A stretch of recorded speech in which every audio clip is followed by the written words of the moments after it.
So the Lights Out game mode is back and they've made a bunch of changes. A couple of them are actually pretty solid, but we're gonna go over that real quick. In the old Lights Out version, tunneling was a huge problem because the killers doesn't have any slowdown. And because the survivors don't have any perks and don't have terror radius, tunneling was way more effective than the regular game mode. And they've learned from that because they gave everyone a base kit off the record. Well, I mean, it's 60 seconds instead of 85. But in a way, it's still a lot better because it doesn't deactivate in the end game. Damn, this Billy is very M2 heavy. We're gonna use that. The problem with this new mode, because they've also made the gen speed 20% faster. And I mean, I think he's still following. I mean, I know this game mode is pretty much for casual players. It's kind of like 2v8. It's for the people who just want to do their gens in peace. Yeah, this guy does not like going for M1s. I'm just not going to drop it ever. The gen speeds in this game mode are insane if you play quote-unquote normally. Which is why, like, in my opinion, from a killer's perspective, chasing like this is not a great idea. I mean, it's a Billy, so he can insta-down, so it's alright. But probably even still, like, you shouldn't really be doing this. But especially other killers, you don't want to actually chase because you have no terror radius, so they have no idea where you are. Damn, nice curve. So what you want to be doing is kind of more of a hit and run type of play style.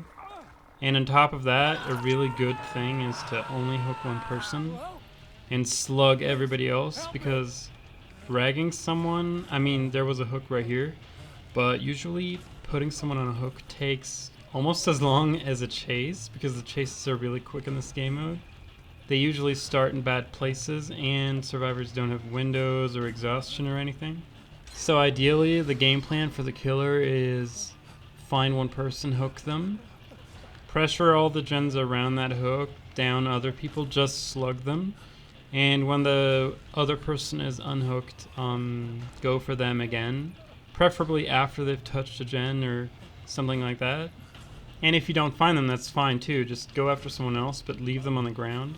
And just keep pressuring them, and obviously prioritize whoever you're hooking. And also do more of a hit and run type. It also really depends on the killer you have. The killer tier list in this game mode is completely twisted. Like, some of the best ones like Nurse or Spirit are actually quite a bit worse, because you see a lot less. Also, everything's way more quiet in this game mode. So yeah, Nurse and Spirit are way worse than normally. And then characters like the Legion are probably like way A tier in this game mode, because you can just keep everybody injured and you have no terror radius, so you can surprise attack them. Oni is also insane because you get free hits left and right. Who's also really great is Plague. You just infect them, and a lot of the time they'll start out not cleansing. There's the Ash, which just leave, just run out. He's going for him, I think. Yeah, you just infect them all, and then at some point they'll all start cleansing, and then you can just surprise them like crazy with the red puke.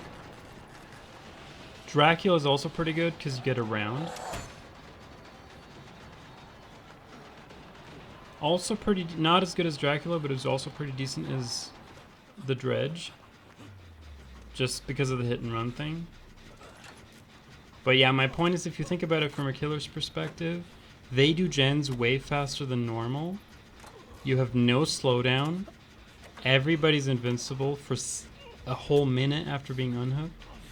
So yeah, like, hard tunneling is definitely out of the question. On top of that, it's the new 70-second hook timer, which is insane. So they can leave that person on there forever. Group stealthing is also super strong, especially if they're in voice chat. Damn, I got stuck on the door. But he's pretty much M2 only, so that works in my favor. Yeah, he definitely could have. I'm gonna try this. I've seen it worked this time. I've seen that in a video. Yeah, he definitely could have had me at the back of Shack. So yeah, for all my fellow killer mains out there, who, in case you've been wondering what killer to pick or how to play, for starters, use Legion or Plague. Honestly, preferably Plague in my opinion. Infect them all, surprise them, hook the first person you down, slug everybody else.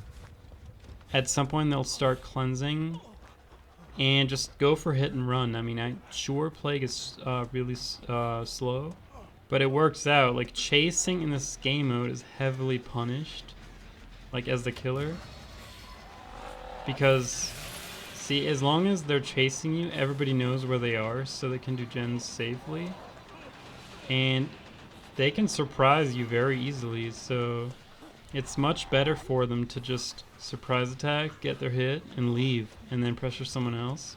And everybody's just kind of scared at the gen because they have no clue where you are. It's honestly very similar to 2v8. Like, actual chasing is a really bad idea for the killer, which is why this game mode is very boring for survivors. Well, at least survivors that want to be chased, because it's very discouraged for the killer. You're just going to be stuck plowing gens.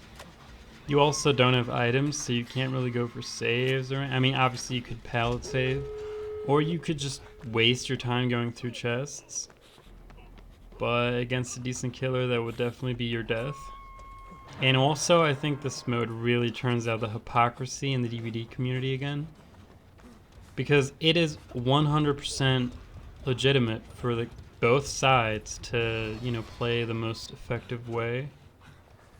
For killer, in my opinion, 100% hit and run and slugging. That's what you should be doing. And if you do that, you're gonna get a whole bunch of complaints in the in-game chat, which doesn't really make sense. Ooh, that was a good fake.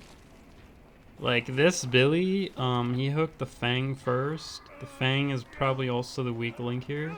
He could have easily only hooked her and just slug everybody else, and that would have been perfectly okay for him to do that. That's pretty much how you win. Whereas as Survivor, what you should be doing is spread out very far. Obviously tell each other where you are. Come where the killer is, but as far as that's possible. And just somehow try to bait chase. But yeah, if the killer knows what they're doing. This game mode is not very fun as an experienced survivor. I think they should try more to kind of like make it fun for most people, not just casuals. Oh, another thing I've noticed is those candelabras. It is not a good idea to put them on gens. I mean, I guess in solo queue it lets other... I'm just gonna let her heal me here if he comes. I still have my endurance. Yeah, see, that's what I'm saying. End game endurance. This is insane. Like, in regular, obviously off the record would deactivate, and very rightly so. But here you just keep it in endgame. It's kind of insane. And nobody's doing gates. I guess they're just scared or something. I think I'm just gonna mend over there. But yeah, those candelabras, I guess at first you can put them on the gen to let other people know where you're working. But I've tried it, and you can look a lot further on the gen if you're holding it sitting on the gen than when you actually put it on top of it. And obviously you're ready to leave the gen, and you see a lot further while you're holding it. On the other hand, it kind of attracts the killer. They can see you better as well. But I think it's more valuable for you to see better as well. So yeah, just hold it out. Overall, I would say this game mode gets like a 6 out of 10 from me. It is very spooky. I do like those bats. And the atmosphere, the candelabra is pretty cool looking. So they've definitely improved it, but it's a far cry from perfect.